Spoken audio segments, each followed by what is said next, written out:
ప్రియమైన సహోదరి వారిని దేవుని సన్నిధికి పరలోకానికి తెలుసుకున్నాడు కనుక ఆయన గురించి కొన్ని మాటలు మనం ఆమె ఎక్కువ ఇక్కడ మా అంబేద్కర్ నగర్ మా సంఘానికే వచ్చేది, కానీ ఇప్పుడు పాటి సంఘం మా సంఘం కలిసే ఉండేది. మన దూరం బాగాలేక ఎక్కువ సమయం ఏంటంటే మా సంఘానికి ఆరాధనకి కానీ క్రమకోడికలకు కానీ ఇక్కడికే వస్తుండేది. ఎప్పుడైనా మీటింగుల సందర్భంలో తిమోతి కాడికి మేము ఇక్కడికి వచ్చే కూకోబెట్టి పరామర్శిస్తూ ఉండేది. ఎంత ఓపిక లేకపోయినా కూడా పిల్లలు చేయగొట్టుకొని తీసుకొచ్చి మందిరంలో కూకునేది, వాక్యం అయిపోయి కూర్చుంటుండేది. కానీ అనేక సార్లు ఆ మనిషి ఏంటంటే ఎంతో మేమే అనుకునేవాళ్ళం, ఏమో పాపం ఓపిక లేకపోయినా కూడా చిన్నంగా నడుస్తా పాపం ఇచ్చినాక మేము అనుకుంటుండేది. ఎప్పుడైనా మనమైనా రక్షించబడ్డ మనము ఒక దినాన దేవుడి సన్నిధికి చేరవలసి మనం నమ్ముతున్నాం. ఎవరైనా ఇంకా పాపంలో ఉండి ఆరాధన మానుకునకుండా దగ్గరలో ఉన్న ఆమె ముఖ్యమంత్రుల సంఘానికి సంబంధించిన వ్యక్తి అయినా దగ్గరున్న అంబేద్కర్ నగర్లో సంఘంలో స్థానికంగా చేరి ఆరాధించే వ్యక్తి ఆరాధనలో వినబడకుండా ముందుకు కొనసాగిన వ్యక్తి అని సాక్ష్యం ఇచ్చున్నారు. నేను కూడా డిసెంబర్లో మా ఇంట్లో ఉన్నప్పుడు నేను అడిగాను, ఏమన్నా మీ అమ్మ మరి ప్రియులు మరి ప్రసాదం ఇప్పుడు ఇంకా చాలా ఆ కుటుంబంతో అనుభవం ఉంది అన్నయ్య, వాక్యము ఆ కుటుంబంతో అనుభవం కూడా వివరిస్తారు, వినాలని మనం చేసుకున్నాం. సమాధి కార్యక్రమం జరుగుతున్నది చెప్పగానే నేను వెంటనే అలాగే వస్తానయ్యా అని చెప్పాను. కోటము నాకు చాలా కాలంగా పరిచయం, ఎందుకంటే సహోదరు కృపాదానం గారు ఈ ప్రాంతంలో త్రోయగుంట సంఘానికి మొదటినాడు త్రోయగుంట వీరయ్య గారు, కృపాదానం గారు వాళ్ళని గురించి కృపాదానం అన్నగారు మోషే గారు చెబుతుంటారు. మాకు అప్పుడప్పుడు ఇక్కడ కనబడ్డప్పుడల్లా నాతో కలుసుకొని ఈ ప్రాంతానికి నేను ఒంగోలు షావుకు వచ్చే వరకు కూడా ముక్తిపాట్లో ఆరాధన లేదు. త్రోయగుంట సంఘానికి ఆయనతో కలిసి పనిచేసే సహోదరి కోటమ్మ మంచి పరిచారకురాలు.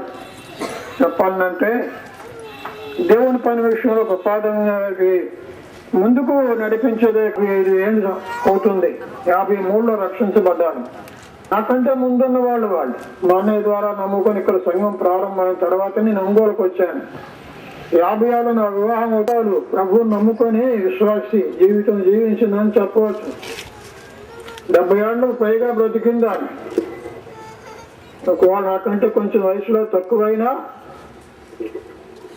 ప్రభువులో నాటకంలో ఎప్పుడు నవ్వు కనపడుతుంది. మాట్లాడినప్పుడల్లా ప్రభు బిడ్డలకుండా సంతోషాన్ని ఆమెలో చూడగలిగాం. చాలా కాలం కృపాదానం ఉన్నంత కాలం ఆ ఇంట్లో ఆమె చేతి గుండా కృపాదానం గారితో కలిసి పనిచేసిన దినాలు. బయట శివరాత్రి వెళ్తున్నా, నెల సమావేశాలు జరుగుతున్నా ముందుండేవాళ్ళు వాళ్ళ భార్య భర్తలు సేవలు. వారంతా దేవుని వాక్యం నెరవేరుతుందండి, ప్రభువునందు మీ ప్రయాస వ్యర్థం కాదు అని వాక్యం ఉంది కనుక కావాలంటే అది మనకు వచ్చేది కాదు, తాత్కాలిక కనబడుతుందే కానీ కష్టపడినదే ప్రభువు మనకు ఇస్తాడు. అవును కూడా అదన్నాడు, నేను పడిన కష్టం నిష్ఫలం కాలేదు అన్నాడు. కృపాదానం కోటమ్మ గారి వారి పిల్లలు ఇద్దరు ప్రభు సేవలో ఉంటేనే దాని ఫలితం అండి. గొప్ప ఉద్యోగాలు, ఇంజనీర్లు, డాక్టర్లు ఆశపడ్డా దేవుడు వారి బిడ్డల్ని ప్రభు సేవ కొరకు ఇచ్చాడు. కుమార్తె కూడా మంచి ఒక పెద్దగా యోగ్యమైన కుటుంబం అని చెప్పవచ్చు. కృపాదానాన్ని బట్టి ఆ కుటుంబంలో వారు లాజరు కుటుంబమేమి రౌదాసారి దీనంతటికి మొదటి వారు చాలా వరకు వలన ఇవాళ సంతోషాన్ని బిడ్డలు అనుభవించగలుగుతున్నారు. మంచిది, చాలా సంతోషం. చేసి బైబిల్ తీసుకు 21వ వచనం చదువుతున్నాను. నా మట్టుకైతే బ్రతుకుడు క్రీస్తే. ఆఖరి భాగం చదువుతున్నాను. నేను వెడలిపోయి క్రీస్తు కూడా నొందవల్లని నాకు ఆశ ఉన్నది, అది నాకు మరీ మేలు. 3వ మాట చూడండి, 2వ కొరింథీ పత్రిక 5వ అధ్యాయము. ఇష్టపడుతున్నాము అన్నాడు. దైవజన పౌలు నా మధ్యకు అయితే క్రీస్తు కొరకే, కానీ నాకు చావైతే చావు లాభమని ఎవరు కోరుకోరు. లాభము నష్టము రెండు ఉన్నాయి. మన ప్రభు దగ్గరికి వెళ్ళిపోయింది లాభం. పౌలు కదా నాకు చావైతే లాభము అంటూ ఉంది కదా. యేసు ప్రభు నమ్ముకున్న వారికి ఉన్న గొప్ప లాభము ఏంటంటే, ఈ లోకంలో అస్థిపాస్తులు లేకపోయినా ఒకరోజు చనిపోవాలా, నేను చనిపోవాల్సిందే, చావు ఖాయం. సహోదరి చనిపోయిందని మనం అందరం చేరము, కానీ మనకంటే ముందుగా వెళ్ళి లాభమా నష్టమా, లాభ నష్టాలు ఇక్కడే తెలుసుకోవాలండి. ఈ టైం దాటిపోతే దొరకదు ఇక్కడ. ఎందుకొరకనగా సహోదరి ప్రభువు నమ్ముకొని ప్రభు కొరకు జీవించి ఆమె మహిమలకు వెళ్ళిందని మేము సాక్ష్యం చెప్పగలుగుతూ ఉన్నాం. అదే ఆమెకు లాభం. శాశ్వత కాలం ప్రభు దగ్గర ఉంటేనే లాభం. ఆరోగ్యం లేదు, శరీరంలో కురుకులతో బాధపడుతున్న నిష్ఠ దరిద్రుడిగా జీవించారు లోకంలో రాజులు. కానీ ఆయన ఎవరు చేసేపారంట, దేవదూత చేత అతడు కొనుక్కోబడిను అంటున్నాడు. సాయంకాలం ఈ సమయంలో ఇంకా యేసు ప్రభువు నమ్మకపోతే 2వ మాట యేసు ప్రభు చెప్పాడు. ధనవంతుడు కూడా చనిపోయాడు, అతడు పాతి పెట్టబడ్డాడు, అతడు పాతాళంగా బాధపడుతున్నాడు అని చెప్పి కనబడుతుందండి. ధనవంతుడు ఆస్తి ఉన్నది, సుఖం ఉన్నది, సంతోషం ఉన్నది, కానీ అతనికి పరలోక భాగ్యం కాదు, కానీ పాతాళం అగ్నిలోకి వెళ్ళిపోయాడు. అదే నష్టం. యేసు ప్రభు నమ్మకుండా ఆయన సమాజం నుంచి లేచింది. అందరం కలుసుకొని పోతున్నాం. క్రైస్తవ యొక్క గొప్ప నిరీక్షణ అదే. ఆమె కుమారులు కుమార్తె యేసు ప్రభు నమ్మిన వారు, ఆ బంధువులేమి మనందరం కలిసి ఆ జనం ప్రాణాను ప్రభు కొద్ది మాటలు దీవించినట్టుగా చిన్న ప్రార్థన చేస్తాను. ప్రియ తండ్రి, ఇంతవరకు మీ సహాయం మాకు తోడుగా ఉంచారు నాయన, మీకు వందనములు.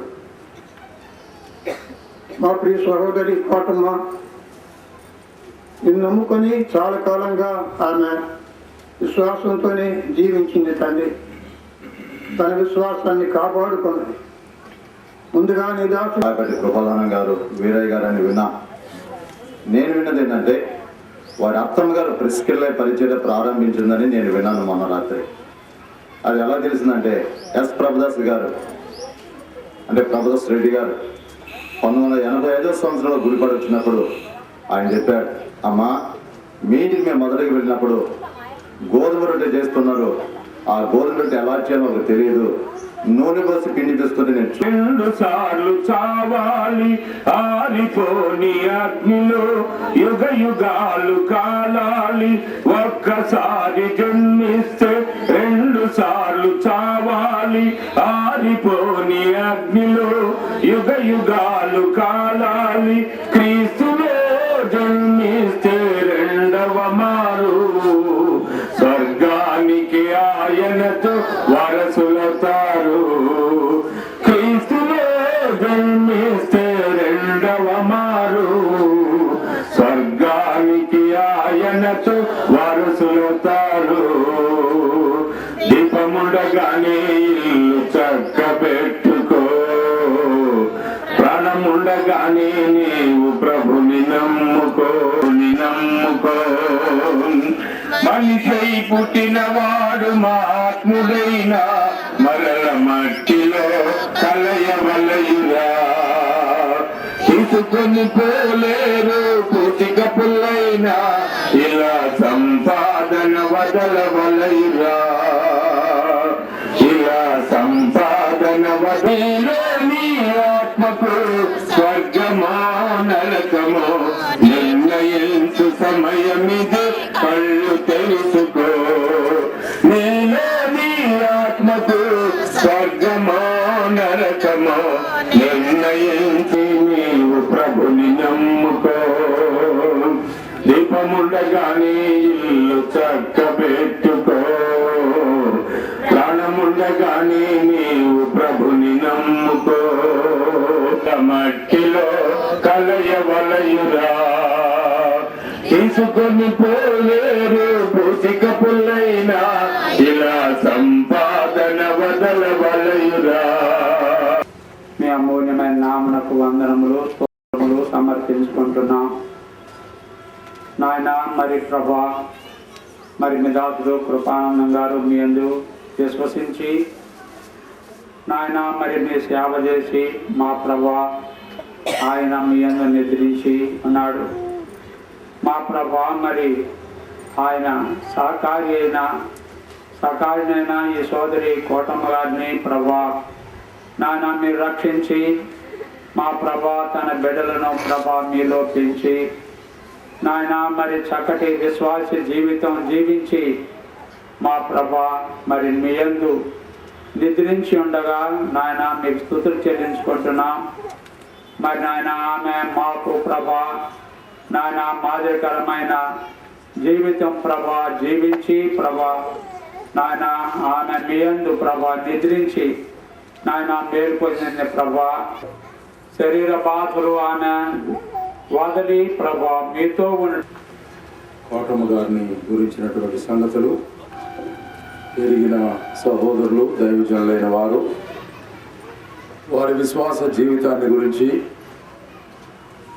వారి ఆసక్తి పరిచర్య ప్రారంభ దినాల నుండి నేటి వరకు వారు చేసిన క్రియలన్నిటిని గురించి సహోదరులు చక్కని సాక్ష్యము ఆమె గురించి చెప్పారు.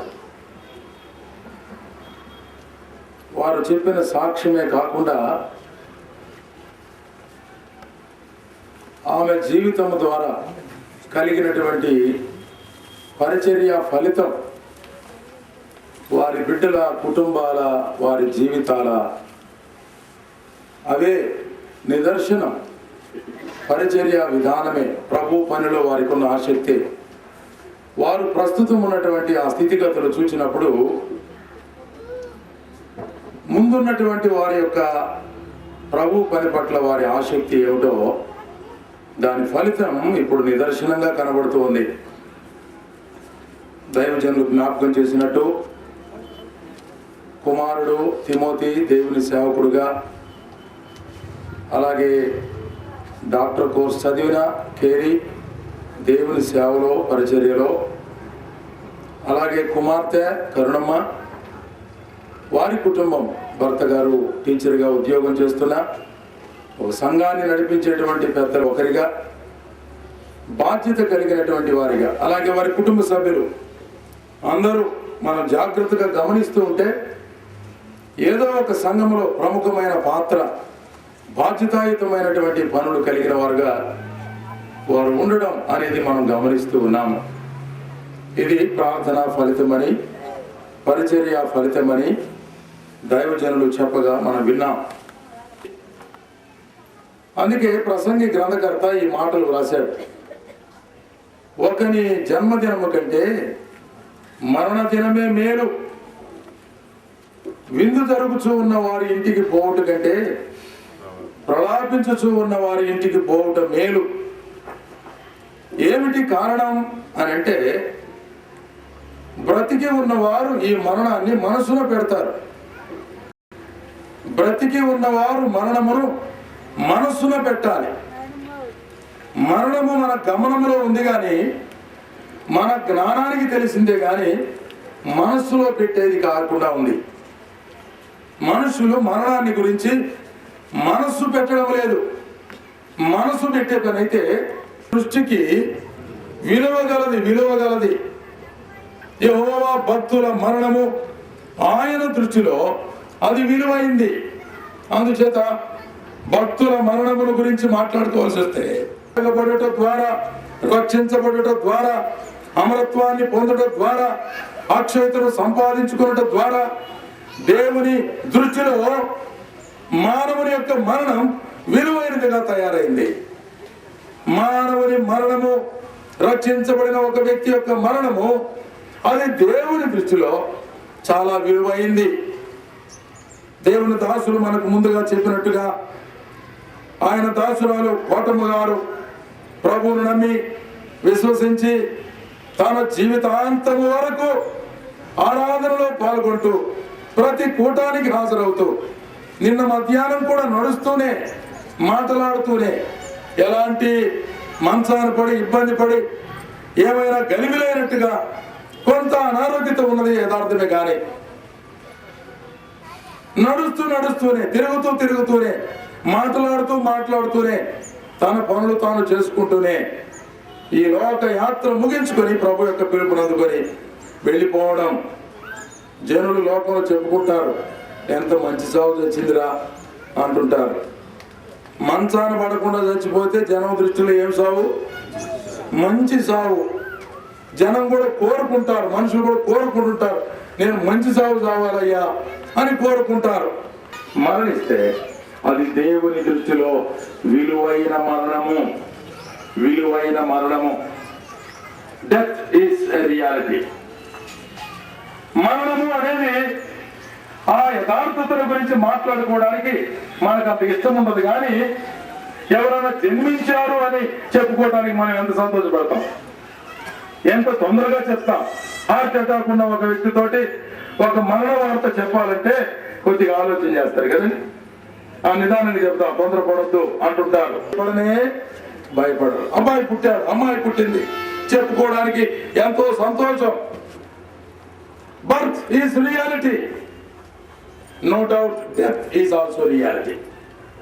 మనందరికి తెలిసిన వాస్తవమైన ఈ సత్యం. అయితే అద్భుతమైన మరొక సత్యం ఏమిటంటే, యథార్థమైన ఒక నగ్నమైన సత్యము అది ఏమిటంటే, నిద్రించిన వారు దేవుని పిలుపు మేరకు లేపబడతారు. అందరూ లేస్తారు, కానీ ఒక క్రమం ఉంది, ఒక వరుస ఉంది. వారి వరుసలో వారు లేపబడతారని అపోస్తలుడైన పౌలు మొదటి పత్రిక 15వ అధ్యాయంలో ఆ క్రమాన్ని గురించి తేటగా రాశాడు. ప్రథమ ఫలము యేసుక్రీస్తు, మొదటి పునరుద్ధానము, కడమ పునరుద్ధానము అనే మాటలు బైబిల్ గ్రంథంలో తేటగా ఉన్నాయి. అందుచేత పునరుద్ధానం ఉన్నది. ప్రభువునందు నిద్రించిన వారు, పరిశుద్ధులుగా ఉన్నవారు, ప్రభువులో నిద్రించి పరిశుద్ధులైన వారు మొదటి పునరుద్ధానములో పాలు పొందుతారు. వారు లేపబడతారు. సజీవులమై ఉండే మనము కూడా కనురెప్పపాటులో మార్చబడి వారితో కూడా ఏకముగా మనము కలుసుకొని ప్రభువును ఎదుర్కోబోయేటువంటి ఒక రోజు ఉన్నది. అది ప్రభు యొక్క ప్రత్యక్షత దినం. అందుచేత పునరుద్ధానం ఉన్నది.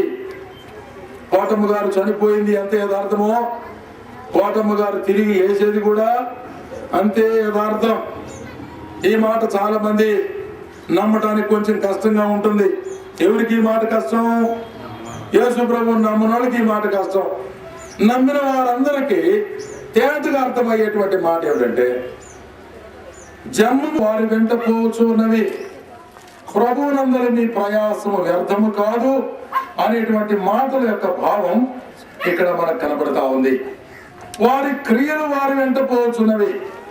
ప్రయాసపడి సంపాదించి లోకములో సంపాదించిన ఆస్తిపాస్తులు, భూములు, ఇండ్లు, మరి ఏదైనా మనుషులు తమ వెంట తీసుకుని పోవడానికి వీలు లేదు. కానీ